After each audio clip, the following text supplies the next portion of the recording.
Well, happy Tuesday, everybody. It's Politics Day at the Common Good Podcast. I'm Dan. This is Doug and Rob, and it's good to be with you. We're off the road for a minute before we hit it real hard until November 5th. But how are things going in Minneapolis and Arkansas?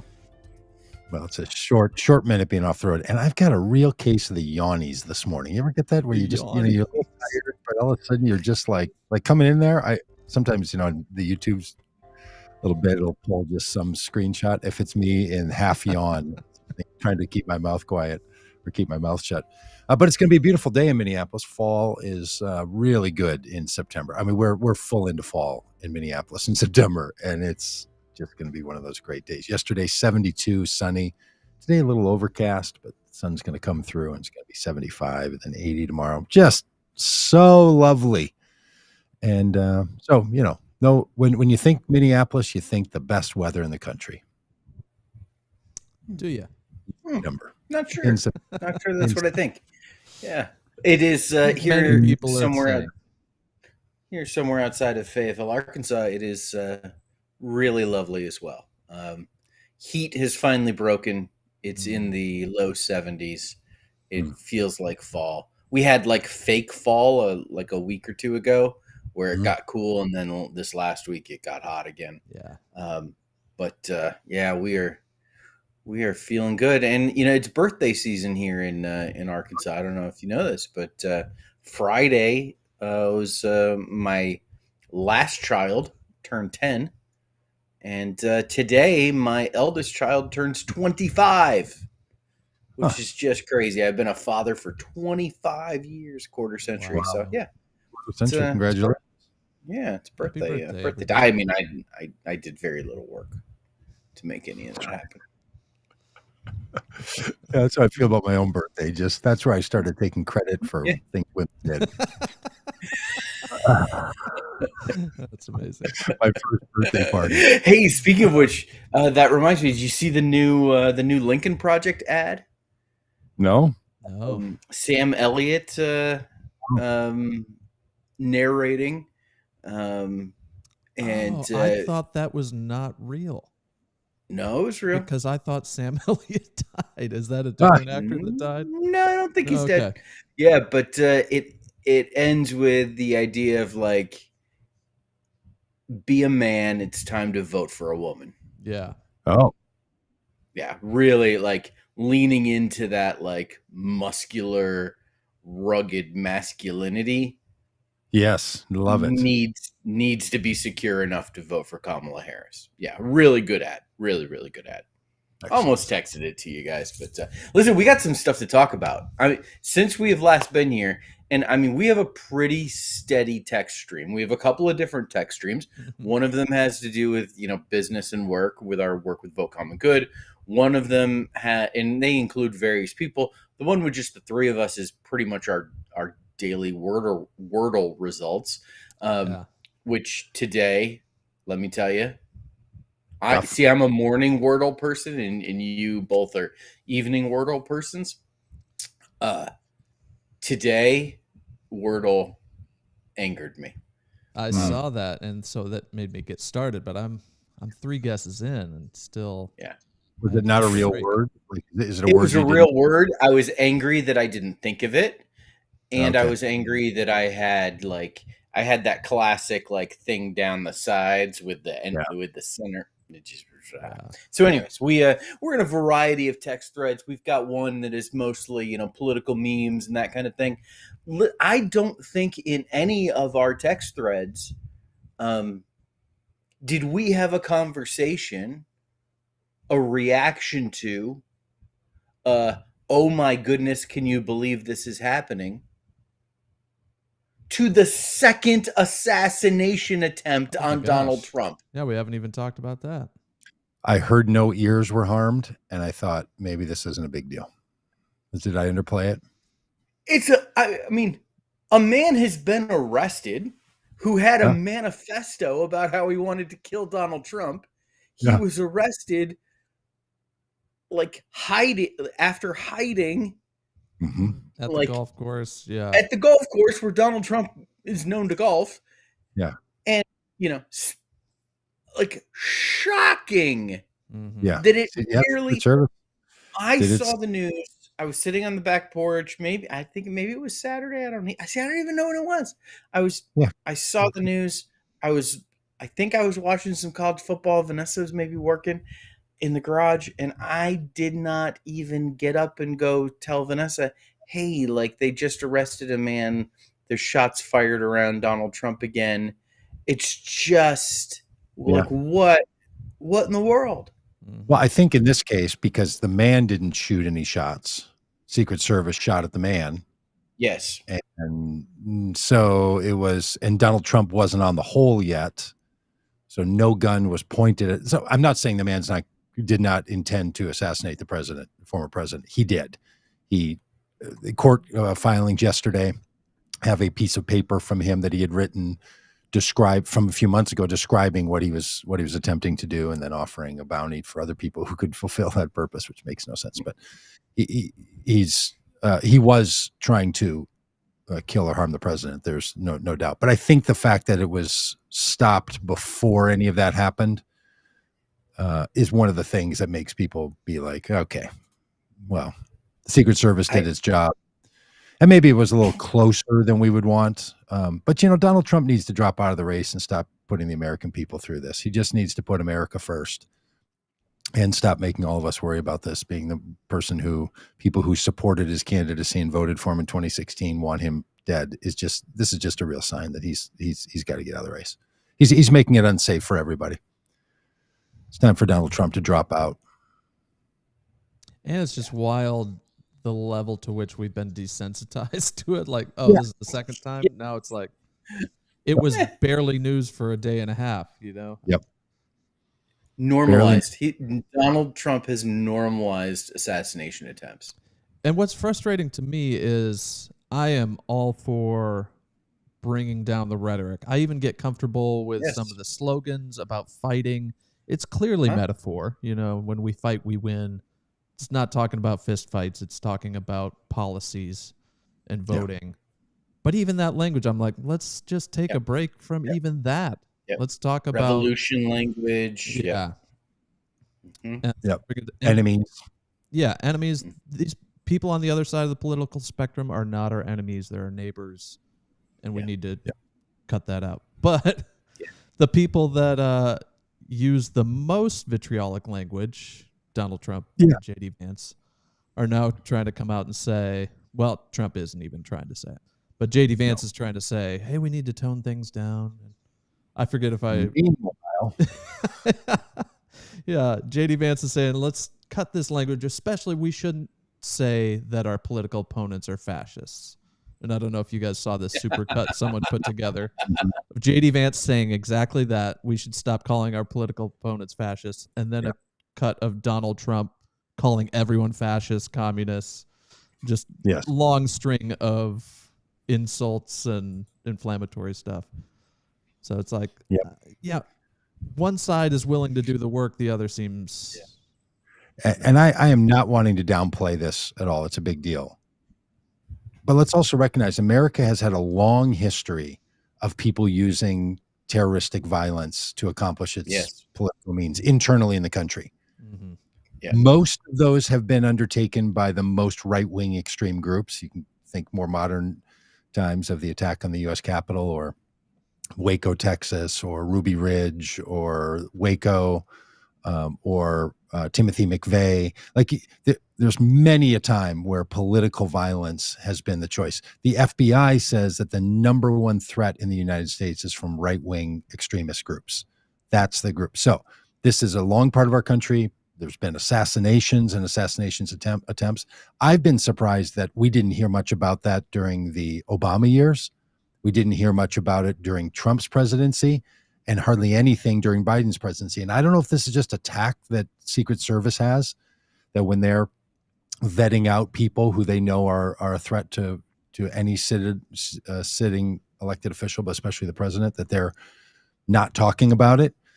But it's kind of gone away for us, where, the period of time that feels more similar to this in the mid 1960s in the United States, it was a much more common kind of experience for Americans to know that, gunfire was going to be used. And after all of that, whether it's Gabby Giffords being shot or congressional members at a baseball practice being shot or Donald Trump being shot, people still don't want to do anything about the guns. And I saw one representative that said, in order to protect Donald Trump, I want to pass the Protect Donald Trump Act and have all assault rifles confiscated, which I thought was a trolly way to move forward, because this man is too precious to the American experience and we have to protect him. Yeah, I am becoming increasingly more convinced, concerned, persuaded by the idea that something is afoot here with these shootings on Donald Trump. Listen to Doug. I know you listened to, I don't know if Dan, if you did listen to the really interesting podcast by Soledad O'Brien and Robb Reiner about the assassination of John F. Kennedy. And, one part of that, one aspect of that played a big part in the story is the idea that Lee Harvey Oswald was groomed to do what he did, not by himself. And kind of that realization of when he said, I'm just a patsy. I almost want Richard Nixon there. I'm not a crook. But when he said, I'm a patsy, he was telling the truth. He really was. He had been groomed. There were other people involved. And because of his background, his psychology, places that he had been, he had been manipulated and set up to play the role that he played in the assassination of President Kennedy.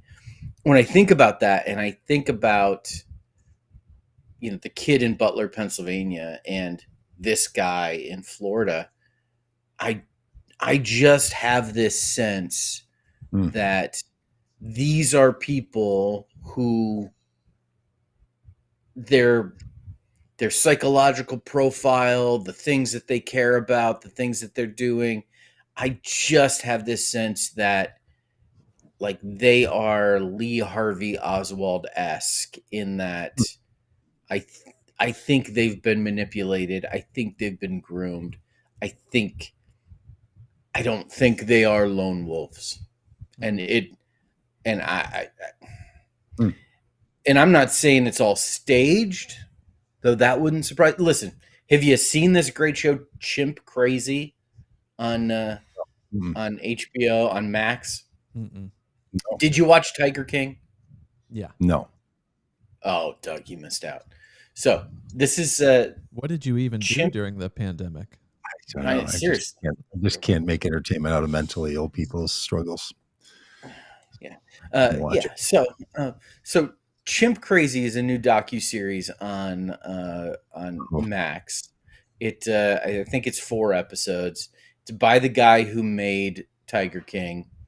It's about, as you might guess from the name, about people who keep chimpanzees. And there we go. And it's about.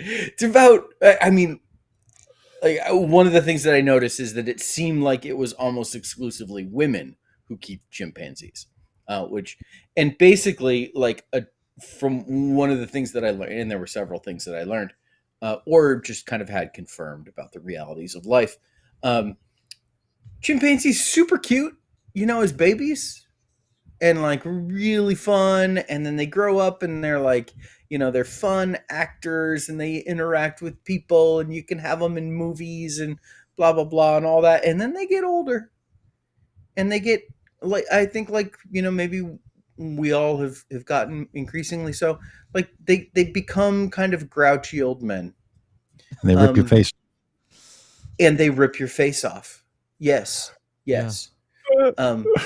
The story is told of a chimpanzee in Connecticut that literally ripped a woman's face off. Yeah. So the main character in this story has a violent encounter with the chimpanzee as well, and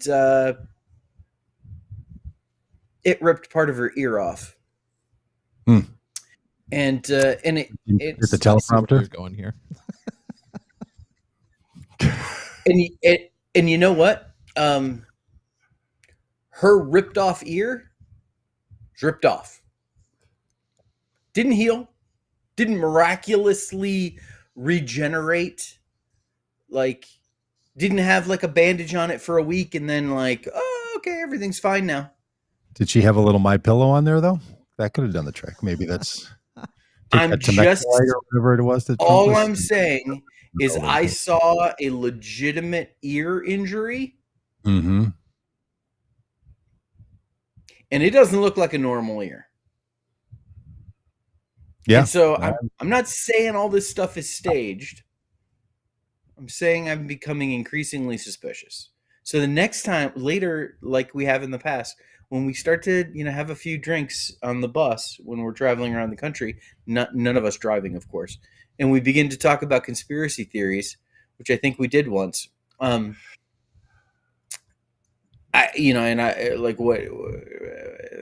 Trump didn't get shot. Oh.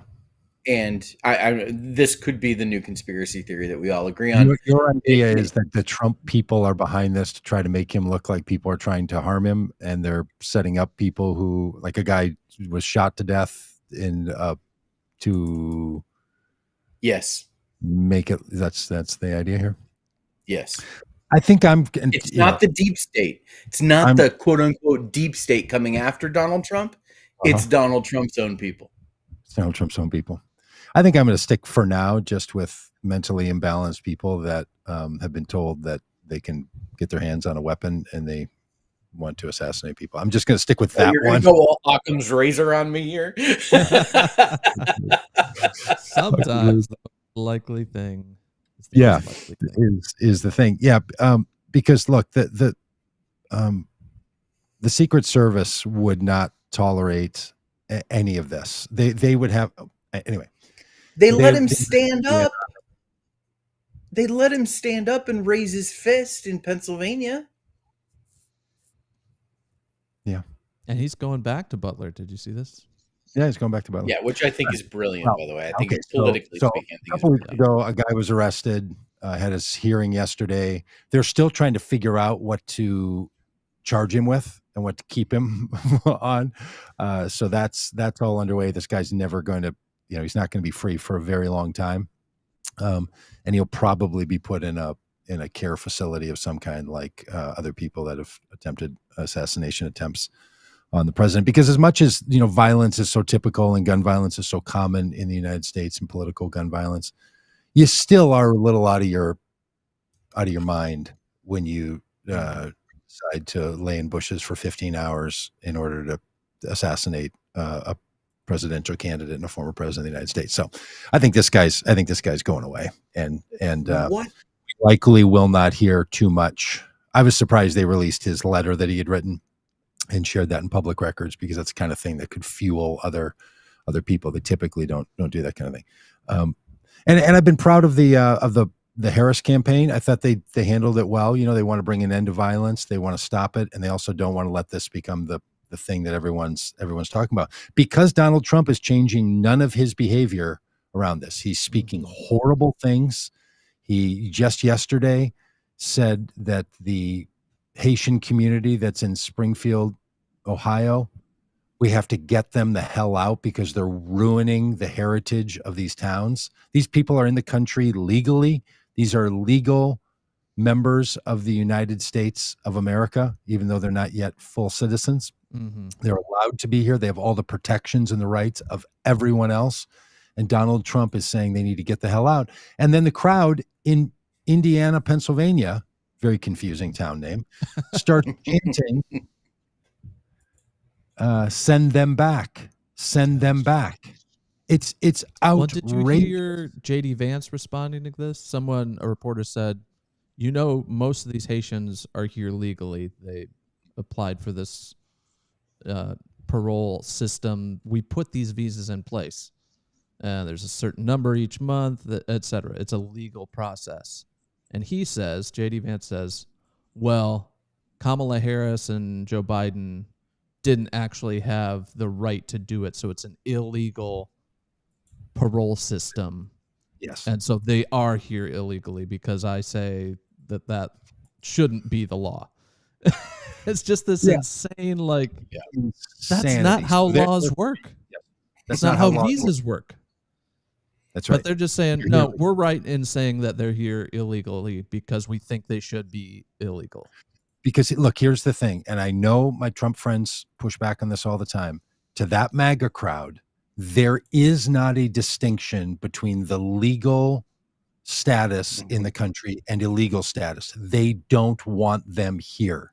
Mm-hmm. The entire argument up until the point where they say legal or illegal is saying that they're ruining America, they're polluting the bloodstream of America, they're destroying these towns that can never find their heritage again. Like, this is the stuff Donald Trump said yesterday. Mm-hmm. In fact, we're going to put up one of our billboards in the states we're putting up billboards, the His Words Matter billboard, and it's going to say on the one side with Jesus saying, I was a stranger and you welcomed me in, and Donald Trump saying they need to get the hell out.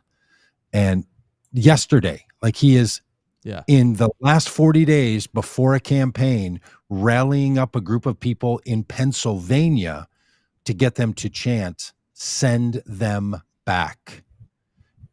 And this is not about, oh, we just need a legal process, and what about the people that are coming in, and what about the drugs? Nothing to do with it. This is targeting a group of tens of thousands of people and saying, get them out of our country. Because according to Donald Trump, they come from one of the places he referred to as shithole countries. Mm-hmm. And he doesn't seem to know where they actually come from, because in one speech he said we need to send these Haitians back to Venezuela from whence they came. Like, he doesn't know. But here's the point that he's making. So I had to learn this when we were down on the border, because I'm like, how in the world are Haitians getting to the Texas border? Yeah. Many people had to leave Haiti after that bad earthquake in 2010. They went to Venezuela. Venezuela started to collapse and their lives became in jeopardy in Venezuela. So then they had to make their way from South America back up to the border of the U.S. and Mexico. That's where so what Trump was referring to was they should go back to the place that first let them in to care for them, as if Venezuela is doing the right thing in caring for these asylum seekers because of what's going on in Haiti after the earthquake and the military and political coups going on there. So Venezuela, Donald Trump, is the place where they know how to take care of these people, but not the United States. Yeah. His fundamental argument, send them back to Venezuela, which is utterly confusing, because I promise you, most people who are going to vote for Donald Trump in the election have no idea how the Haitian asylum seekers got to the United States. They don't have any idea. Or how long they've been away from their home country, or that they're people without a land now, or all this. They have no idea. Yeah.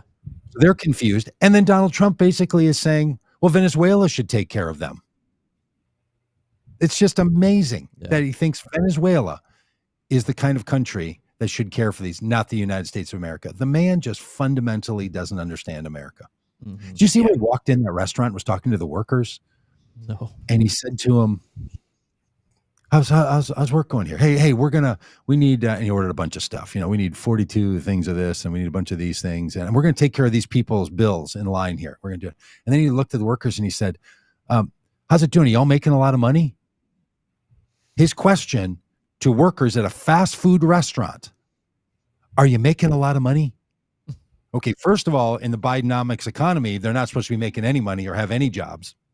He looks at people working in a fast food restaurant, and his question for them is not, how's your life? How's your family? How's your experience in America? How's your hope? It's, are you making a lot of money when you're probably making $7 to $12 or $15 an hour? And a bankrupt billionaire comes in and says, how are you all doing? You making a lot of money? The idea that his fundamental question for Americans is, are you making a lot of money? And then the nutball yesterday said, Zelensky, greatest salesman in the world. Every time he comes into America, he leaves with $60 billion. Again, as if it's the president of Ukraine's personal money. Mm-hmm. He's trying to fund a military against Russia. And Trump is like, he comes in America and he just comes out with $60 million, says to fast food workers, are you making a lot? The guy is out of his mind. And it takes you back to that old adage picked up in the scriptures. The love of money is the root of all evil. And this guy's brain is just evil wormed with the love of money. It's just utterly nonsense. And any good person who cares about teaching your kids would say, don't act like that. Yeah. And yet, I think he's the greatest businessman in the world. Other utter nonsense that's spewing from Donald Trump. Yesterday, he spoke to a group of farmers in Pennsylvania. Yeah. And the whole backdrop, I think it was Smithtown, Pennsylvania, a couple of, big John Deere tractors in the back with, his blue signs and a flag and, the whole thing. And he's actually sitting at a table talking to them in some kind of forum, which, by the way, if you haven't seen his crypto forum, you got to check that out too. Hilarious. So he's talking to these farmers and he mentions that John Deere is having some parts made in Mexico, and declares that. And here's the quote: "I'm notifying John Deere right now. If you do that, we're putting a 200% tariff on everything you want to sell into the United States. So that if I win, John Deere is going to be paying a 200% tariff." Okay. Free markets, though, right? That's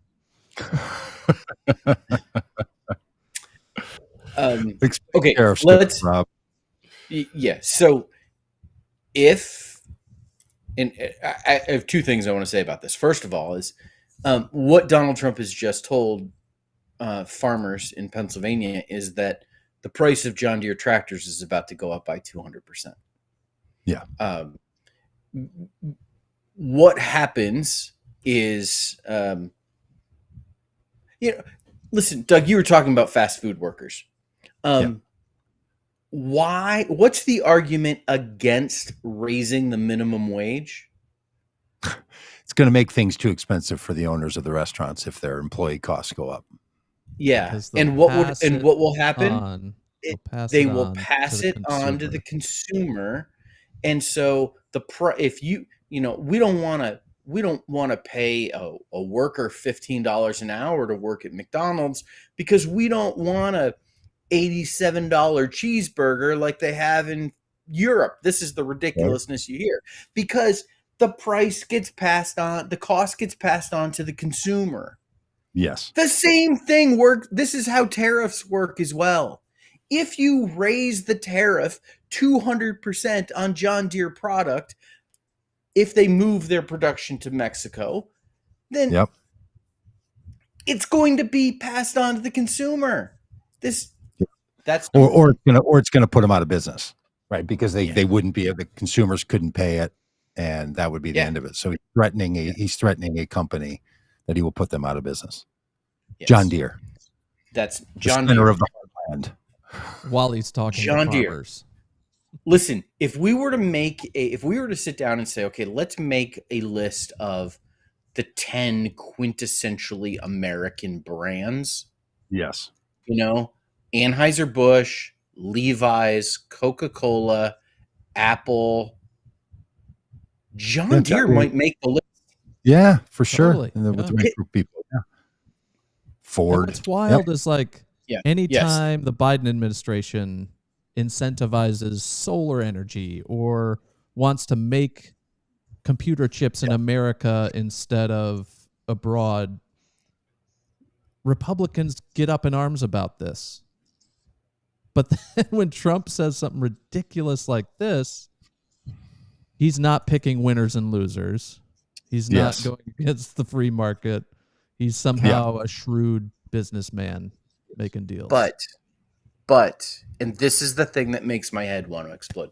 You guys remember NAFTA? I just wrote down on my little piece of paper right there. Yeah. NAFTA.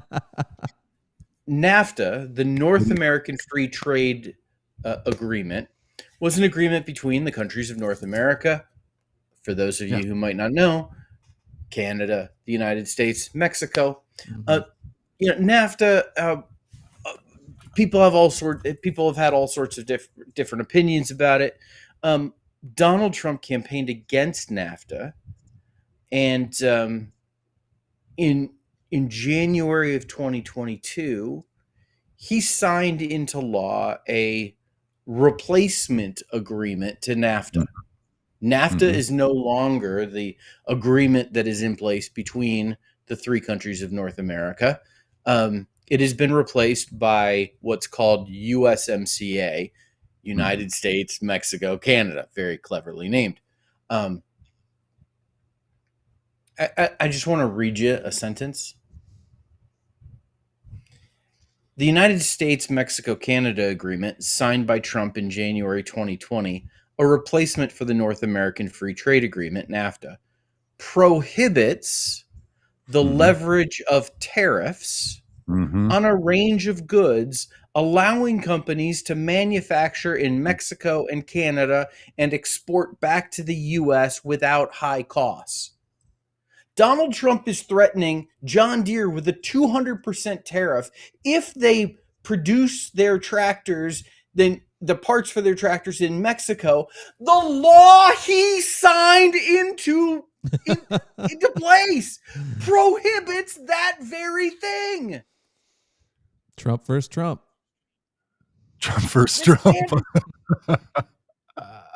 This man is, my goodness. Moronic. He makes me insane. He is so disingenuous, so dumb. Yes. Okay. It seems like maybe he just learned about tariffs. And it seems like maybe a fifth grade. Stuck on the word like he is asylum? Like asylum. He's just throwing tariffs at every argument because it sounds cool. It literally doesn't make sense. It will not help the consumer in America. It won't help most. This is an American business that he's threatening to damage personally.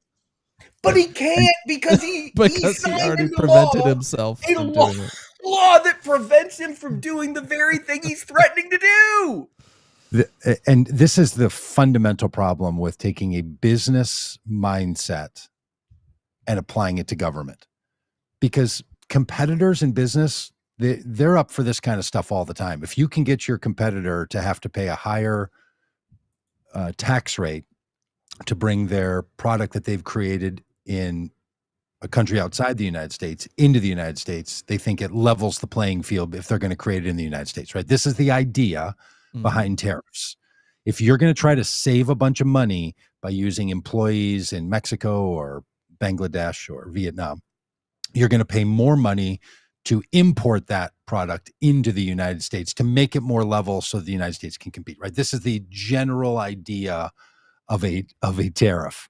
They have to be used extremely precisely to have any kind of benefit that anyone wants. But a business person, that's all they think about is one side of the equation. The reason that there's the USMCA or NAFTA before was because there's a whole lot of other interests that aren't simply what is your business competing against another business going to do? And this is Donald Trump's fundamental flaw. He only sees the world through one lens, which I think is just part of what disqualifies him to be the executive of the executive branch. It's like in a company taking your mid-level marketing person and asking them to be in charge of the entire company, including payroll and human services and human relations. What's it called in businesses? Human resources. Human resources. People are just resources. Let's talk about the resources we have, including the humans. Where do we keep the humans in the resource? Are they in the closet, the resource closet? But if you ask that mid-manager to be in charge of that, and they only apply the tools of their trade when they were the mid-level manager, Donald Trump's business has never been anything other than a branding business. That's it. That's all he's ever produced. Slapped his little name onto all kinds of products. That's it. They don't do anything. They don't run anything. There's no storage locker. There's no product. There's no service. There's nothing. He treats everything in the United States as if it's a branding project. And he thinks he's competing, that the United States' fundamental way to compete against every other nation, especially the ones we have a significant trade imbalance with, is through some kind of a marketing shtick. It's just so useless as a president. And this is why it comes back to this stuff all the time. And he talks about tariffs because he's like, well, that'll make them look bad if they're having to pay a higher tariff. No, it's not going to make them look bad. They're just going to raise the price. That's what they're going to do. And it's an American company, and you're actually hurting the American company. You're not hurting Mexico. Yeah. Mexico, the country doesn't pay the tariff. The business pays the tariff if they produce the product in the country. Doesn't care. Unless it's produced in Canada or Mexico. Per Donald Trump signed. I do think there are tariffs. Like, I think the MCCA or NAFTA in the old days didn't mean you couldn't have any tariffs. I think it was a normalizing thing and some exceptions. Isn't that right? Yes. And I think it's actually a 75% reduction in tariffs. Yeah. So I think what Trump is saying is he's going to push to get this. He's going to use exceptional powers to punish an American company. Think about that for a minute, Mr. Free Trade. Yeah. Yep. Which, on one hand, you do have to incentivize or disincentivize companies, like we're trying to do with chips. We think it's a security risk and an economic risk to produce all of the chips in the world in one country that is, on the verge of being taken over by China. Yep. And so we're like, we should make more computer chips here in America. And so you have to create incentives and disincentives. But this whole 200% tariff on an American company that's not doing what you want to do is just insane. An American company whose products are literally sitting right behind you as backdrop for your event. And somehow he thinks he's protecting American work. He thinks that they're going to love this because then we're going to say we want to have this drive shaft part not created 15 miles south of the border in a factory that's built and set up for it. We're going to have it built in the United States. John Deere knows what it's doing, where it's going to build its products. It builds them in Germany. It builds them in dozens of other countries, half a dozen other countries. They know what they're doing. They know how they're making products and how they're moving around and what the flow of that's going to be. In fact, when those trucks come driving into the United States from Mexico with car parts and truck parts and tractor parts in them, those are the things we should take a look at, because that's also how drug traffickers and human traffickers get their drugs and human resources into the country, is in those trucks. Donald Trump said he would not spend more money on looking into those trucks. So it's a constant misunderstanding about how an American business works, partially because Donald Trump doesn't listen to anyone. And his business is not a real business. It's a branding exercise. And as a branding exercise, he has no idea. The employees that he has had tend to be accountants and lawyers, at least a few of whom are currently or have been in federal prison for the work they've done for him. He runs a small family-based marketing company in which people commit crimes. Many Donald crimes. Trump he's not good at picking employees. He's also not good at picking candidates that he endorses. Yeah. Okay, here we go. Yep. You like that transition? Perfect. You like it? You like that? You like Well it? played. Yeah. Well played. The lieutenant governor of North Carolina is running for governor of North Carolina. Yeah. He's a man named Mark Robinson. He is a favorite of the MAGA crowd because he's a large, outspoken black man who, defies the stereotype in a lot of ways, and so gets a lot of prominence, and rightfully so. No criticism of that. He's made some headlines for some controversial things that he said, and where he said them. No. Well, no. I mean previously. Oh. I mean, this is the guy that's talked in churches about shooting liberals and that kind of thing. He's yeah. This guy's problematic from way back. News broke. It was a CNN story. Most of the chatter on used to be Twitter was that this was not opposition research that came out from Democrats leaked to CNN, but rather this was opposition research leaked by Republicans about their own nominee for governor, in hopes of getting him to drop out right before the deadline for dropping out, which came and went, I think, on Friday. Okay. The accusations, which are just clear as day, so that Mark Robinson, who previously had been, it had been brought forward that he was a regular at an adult video store in North Carolina, and staff there recognized him from that. Spent time on a number of websites, including a pornographic website which had some kind of message board or chat function. He had an account there where in the first name box he wrote Mark, and in the last name box he wrote Robinson. That would be his name. Used an email address that is publicly associated with him and known to be his.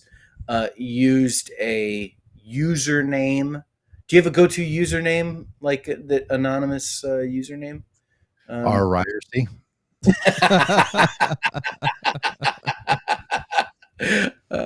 Yeah, I have a username that I often use in various places when I need a username, for something that I don't want, it to be Ryerse. He used his, I think it's some kind of mini soldier. Okay. Missing some letters, I think, in the soldier part.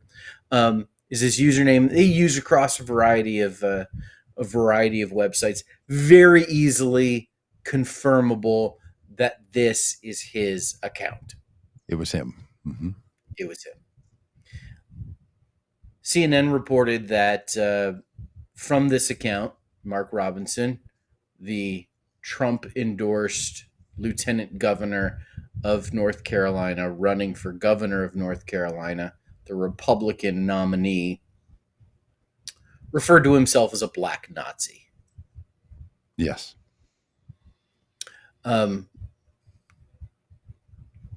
Talked about his. I don't even know what it could mean. What do you think someone means when they refer to themselves as a black Nazi? What is that a thing? He goes on to tell you. Yeah, he talks about how. Yeah, he talks about how he would like slavery to be reinstituted because he would want to purchase some slaves himself.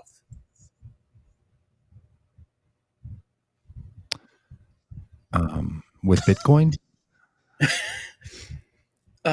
He also and this is a guy, railing against woke culture, railing against, what he would call men playing women's sports and all of the same cultural stuff that we see over and over and over again, targeting some of the most vulnerable people amongst us, just layering oppression upon oppression with cruelty. He talks about how he refers to himself as a perv who likes pornography created by transgender people. Yeah, he's kink. How come all the woke people now can attack him for being so kink? That's what he's squawking about. Don't come down on me for being kinky. It's simply remarkable. And the guy Donald Trump said was Martin Luther King Jr. on steroids. I don't know if he knows how steroids work or what he's exactly referring to, but perhaps he thought he started out normal and then his brain went to mush because of the steroids. Could be a great critique. I think he did not mean it as a critique. CNN also said that there were the vast majority of posts from Mark Robinson's account on this pornographic website, which, by the way, is called Nude Africa.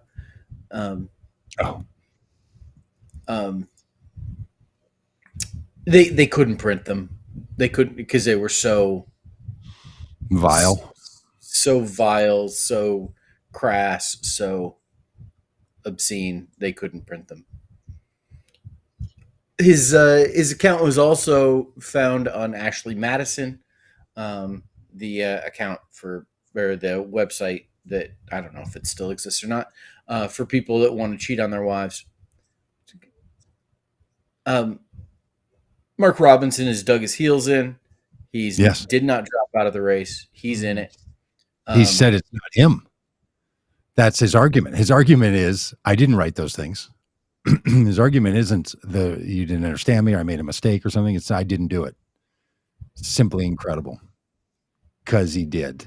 It reminds me a little bit of the sketch where a hot dog truck runs into a building and then everyone's standing around. Who did this? Where's the driver? And then the guy wearing the hot dog costume is like, I don't know. We got to find him though.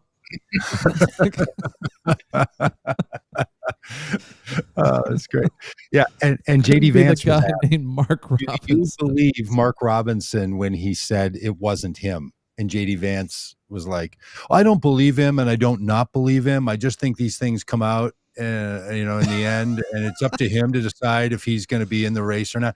He will say Kamala Harris should not be president of the United States. He will say, I should be vice president of the United States. He will not say whether he thinks Mark Robinson should be the governor of North Carolina. He's just like, well, he has to decide. I don't know what to believe. How could you ever know? Like, oh, you seem to know a lot about a whole lot of other things. Shall we talk Haitians? Shall we talk about things that you are certain about that did not happen, but you wanted to speak of them as certain? The just incredible level to which Republicans are taking the page from Donald Trump, which is attack, admit nothing, and claim victory when you lose. These three rules of, Donald Trump's mentor are alive and well across the Republican situation. Just attack and never admit anything. Mm-hmm. Don't even have the gall to say, look, if Mark Robinson wrote those things, JD Vance can't even say that. But if it's any Democrat, if it's, a Democrat simply wanting to go work at the public library and sort the books, he will be like, those pedophiles have no business being near our children's books. It's just wildly unreal. Crazy, right? Mm-hmm. That a guy who really is into pornography and kink, he says, it's not up to me to decide, it's up to him. Somebody who just wants to read books to kids or work in a library are a bunch of pervs that have no business. Mm-hmm. I mean, here was going to be my point of this podcast. The Republicans have completely lost the storyline since Kamala Harris came on. Yeah. There's nothing left. They're just reeling around. We've spent an hour just talking about they're crazy because that's all they've got. Meanwhile, Kamala Harris, Tim Walz, other Democrats are out there telling a story about America. And I've been utterly shocked, especially this last week, driving through parts of Michigan and Wisconsin, how many Harris Walz signs we've seen. Mm-hmm. And they're not even publicly available from the campaigns yet. These are all people just getting them however they get them, like we did. And how few Trump signs there are who've been in full bore since, 2016 with a warehouse full of Trump signs. It's incredible. So there is something afoot. I still think it's going to come down to 20,000 people in Wisconsin, Michigan, Pennsylvania, North Carolina, Georgia, Arizona, those states. But the tides have clearly turned that one has enthusiasm, Harris Walls, and has a storyline, and Republicans have completely lost their grip on whatever's going on. Because there's no plan on the Republican side, on the Trump side. There's what was it Trump said in the debate? Concepts of plan. Concepts of plan. Yeah. Concept of But a I plan. was And I had the some only way- drywall And I was- delivered today, and chatting with the guys, dropping it off, and they started going on a little rant about prices and this and that, and talked about when Biden got into office, gas was $5 a gallon. I can't believe what Biden did. And I was like, yeah, now it's down to like $3. I paid under $3 a gallon the other day. Like, all the arguments against Biden, and thereby Harris are dissipating. Like, the economy is great. The stock market is not the economy. It's not the economy, but it's people are happy about the stock market. Continually deceiving people and making millionaires out of people who don't work. Yeah. I spent some time yesterday talking with some guys who, they were like, their argument against Kamala Harris was, but nobody voted for her. Wow. I'm just like, okay. One guy kept saying, progressives are real upset that it was just like a coronation and no one actually chose her. And I said to him, listen, I'm a progressive who talks a lot with Democrats around the country. Nobody's upset that Kamala Harris is the nominee. No. That's a talking point from months ago that, like, it was all they had. It was shocking to me. But let me just say this, as a person who wants Kamala Harris to win, 50 states, including North Carolina, Mark Robinson. I just want to say Mark Robinson, Trump endorsed Republican nominee for governor of North Carolina. Stay the course, man. Do not let them bring you down. Don't let them. Push you out for things you said. Clearly, that were you. Listen, don't let them Joe Biden you, man. That's right. You just stay true. You keep, your mini soldier thing going. Yep. You say whatever you want. You strap on whatever you need to strap on to keep running in this race, my man. You just take off the filter and just say it all. Have it all. Yes. That's what people love about you. That's what they love about you. Bring like your straight wink talk express. Okay, here's another thing. Donald Trump likely will win the state of North Carolina. Mark Robinson could win the governorship in North Carolina. And if anyone wants to just dig back through the election results from the start of time, with the exception of 2008, the one time the presidential election didn't go for a Republican in modern history. This is not going to turn over North Carolina. Do you guys think North Carolina is a real option? I think it's Texas, Florida of 2020. I don't know. Okay, well, we'll mark the date, the 24th. We can somebody jot that down, the end of the podcast, pull it out and mock me ruthlessly on the 5th of November when it comes back. Trump won the state by 4 percentage points. Because honest to goodness, they cannot seem to figure it out in North Carolina. Yeah. I mean, coming out as a black Nazi can't help things, but doesn't seem to. I mean, I don't know. Somehow he's taken a page out of Trump's playbook. Like Trump's won North Carolina twice. Just say crazy things and then move on. And how close was it? How close was I was about to ask Siri? How close was it in 2020, North Carolina? Was it 4 4 points or something? Hey, Siri, what was Donald Trump's margin of victory in North Carolina in 2020? Okay, I found this on the web. For what was Donald Trump's margin of victory So in North useless. Carolina in 2020? Check it out. Yeah, check it out. Check it out. Check it out online. Republicans have carried North Carolina in 11 of the last 13 presidential elections. Democrat Jimmy Carter and Barack Obama in 76 and 2008. He won it by a point and a half in 2020. Wow. 2,758,775 tallied votes for Donald J. Trump when he was the incumbent. 2,685,000. So the margin was 1.6%, and it was some number of hundreds of thousands of people. So 41 days. What do you guys think? Are you going all JD Vance on me here? You just like, I don't know, it could go either way. Somebody's going to win North Carolina. My prediction is someone's going to win. Be a tie.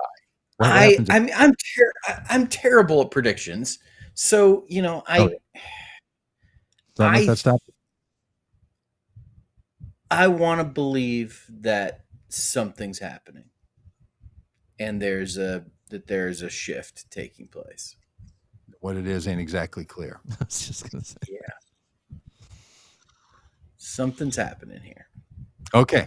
All right. Well, look, if North Carolina is in play, Donald Trump can't win.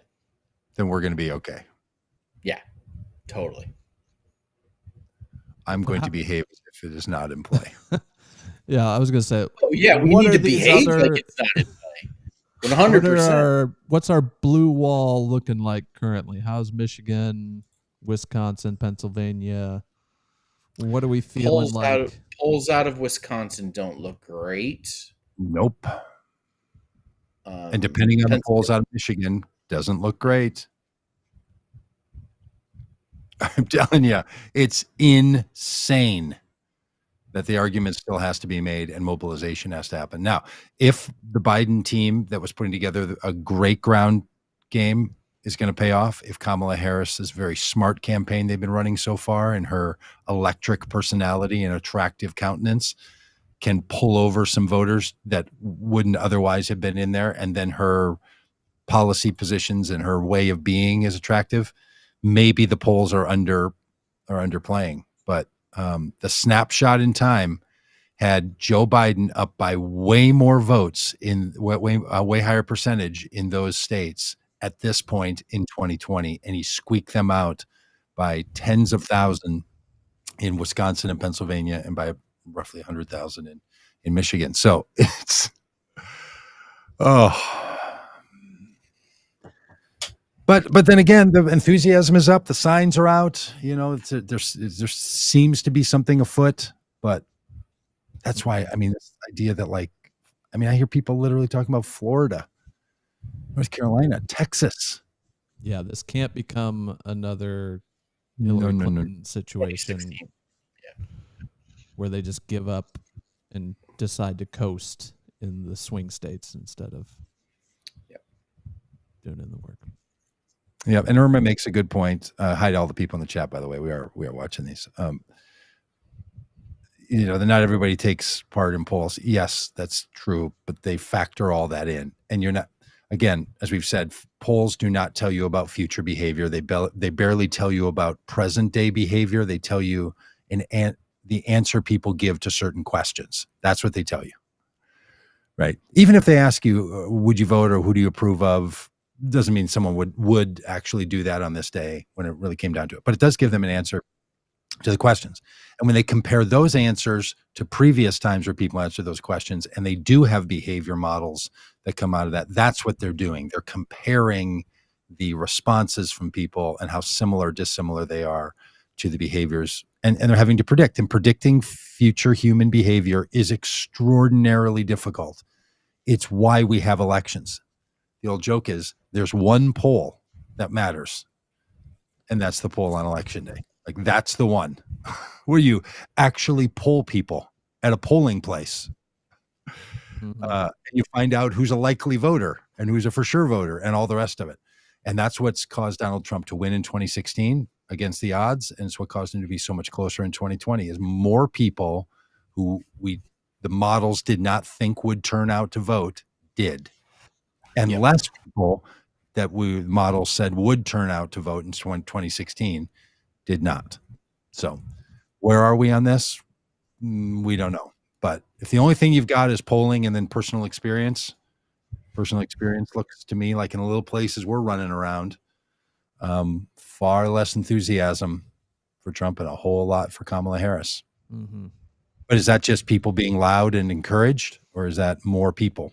Yeah. I mean, we people who said I didn't vote last time, or I voted for Trump just this week in Wisconsin, but I'm going to be voting for Kamala Harris. So, we know people. Haven't yet met 20,000 of them to make sure that number gets out of reach for Trump, but it's a real thing. Yeah. But this is why the work continues. And if people want to join us, we're going to check out votecommongood.com. We're going to be in Kansas City later this week, and then Nashville, the Atlanta area. We're going to be moving through Texas, and New Mexico, and Arizona, California, Omaha, Nebraska, heading up to Minneapolis. So we're going to be all over. Michigan, back to Wisconsin, Pennsylvania. Back to Georgia. Traveling around. So keep up. Get out there with us. Some people have wondered, why do we go to those places? Well, sometimes we're supporting congressional candidates where it matters, and sometimes we're doing events on the places we're passing through, and it also matters. So not all of it's going to be tied only into the Electoral College. But on the other hand, a psychographic change is what we're looking for, not just a demographic change. So trying to change the mindset of people who fit into a certain group. Thanks to everyone in the chat, and to Bonnie in Grand Rapids. Hey, how's it going? Glad to see you last week in Grand Rapids. We'll be back again.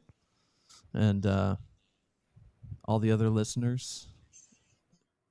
Peggy, Alex, Irma. Good to see you being active in here, Irma. Yabbits was around for a while. Yeah, then Yabbits is like, I got to go. I got stuff to do. I mean, I thought that halfway through this, but I'm stuck. Yeah, I did too. Yeah, but, Yeah, when I was screaming about NAFTA. No, it's fine. Don't even get me started about NAFTA. I mean, if a man can't scream about NAFTA, what kind of world are we living in? All right. Well, farewell, y'all, and we'll see you. We'll see you down there. Now, the podcast is going to be real hit and miss from here on out. Tell you the truth, I know that's hard. We'll try to get some from the bus, but man, it's tough when you're making your way in the world today. It takes everything you got, and we're out there doing what we can, and trying to get to places where everyone knows your name. That's all we're doing. Just want them to know our names. But we'll see you on the road. The live stream we'll still be posting a lot of stuff from the road with all three of us, and so you'll still be seeing us. Yeah, I know you podcast listeners, in ears only, the in ears crowd. You're gonna have to gaze your eyes on us. I think we'll pop in and out, but November 5th will be here before you know it, and we I don't know, maybe we do a live stream podcast from the Hampton Inn in Washington D.C. on election night before the results come in. There we go. Yeah, that would be must-watch television done on a podcast. Yeah. All right, everybody. We'll see you. Bye.